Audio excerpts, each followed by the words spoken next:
Nalazimo se na Tisi u divnom društvu. Prijatelj i ja sa motorom smo došli da pripremimo ovdje na Tisi ovo fantastično jelo. Kako jednostavno pripremati ručak. Ovdje smo jako jednostavno pripremali ovo jelo i vi samo pratite ovaj recept. I vi ćete isto ovako napraviti ovo divno jelo. I vi uživajte s nama u pripremi ovoga jela.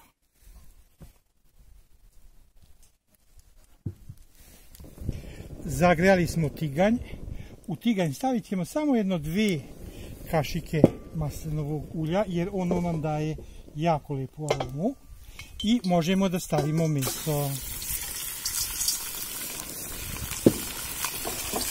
Pogledajte kako će već odmah meso počne da se prži.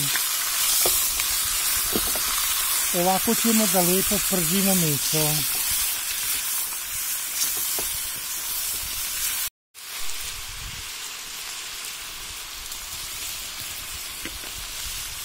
Sada ovako kada je meso dobilo lijepu brown boju, sipamo crni luk i zajedno počnemo da pržimo.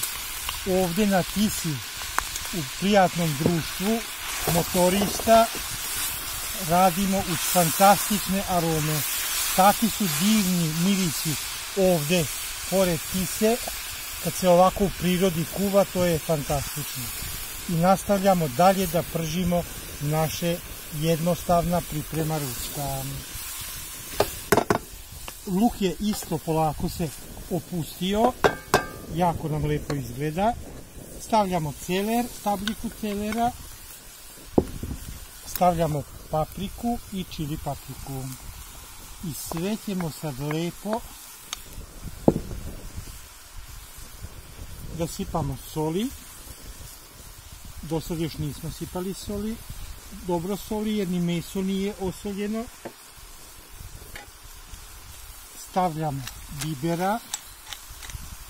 Znate, svako stavlja bibera koliko njemu najviše odgovara. Odlično. I stavljamo prah od kima. Ko voli taj stavlja, ko ne voli ne stavlja. I mi volimo da bude i cijeloga kima. Stavit ćemo malo i cijeloga kima. I sve zajedno lijepo pržimo. Ovdje jako nam lijepo napreduje ovo divno jelo. Pogledajte kako su to divne boje i fantastične arome. Kada se i sve ovo lijepo povrće jako lijepo omekšalo, možemo da stavimo i paradajz. Sada će i paradajz lijepo da se sjedini sa našim jelom. I dalje nastavljamo ovdje lijepo okruženju na divnoj Tisi. Fantastično je vreme. Ovdje moj prijatelj sa motorom i ja pravimo divno jednostavna priprema ručka. Takav ćemo ručak napraviti da ćete da vidite. Samo i vi ovako lijepo pripremite ovako i sad samo malo promiješamo i dinstamo zajedno i paradajz. Lijepo se formira jelo. Možemo da sipamo vodu. Sipat ćemo sada prvo pola litre vode pa da se izjednači jelo. Pogledajte kako to sad jako lijepo izgleda. Sada ćemo da poklopimo. I ovako poklopljeno smanjimo jačinu i uživamo u ovoj divnoj prirodi pored Tise. Samo ćemo pogledati kako se kuva. Pogledajte kako se fantastično kuva. Na ovaj način treba da se lijepo kuva i dalje nastavljamo poklopljeno da ga kuvamo. 1,5 sat smo kuvali, jako lijepo izgleda. Meso je sada već mekano, sos se lijepo formirao i sada stavljamo 250 grama makarona koja će ove makarone se lijepo sada upiju ovaj sos. Vidjet ćete, jako lijepo.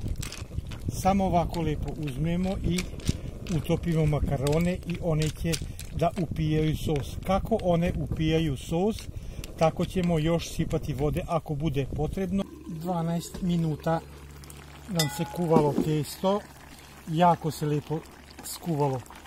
Pogledajte kako je to lepo izgleda, boje su fantastične. Samo sam do sada sipao još 2 puta ovoliko vode, toliko je upilo ovo testo. Sada imamo divan sos, jako je lepo uspelo. Ovo zaista je jelo koje je jednostavno pripremiti. Možemo da serviramo. Gotova je naša jednostavna priprema ručka. Ovdje na Tisi, u predivnom okruženju sa društvom, sa motorom, smo pravili ovo fantastično jelo. Jako je lepo uspelo, divni su ukusi i vi isto. Samo pratite ovaj recept i vama će se isto ovako napraviti jedno divno jelo. Jako mi drago što pratite moj kanal i ako ste u mogućnosti, molim vas da me lajkujete, vi znate da to meni mnogo znači. Do skorog viđenja u novim avanturama, puno pozdrava od Joce.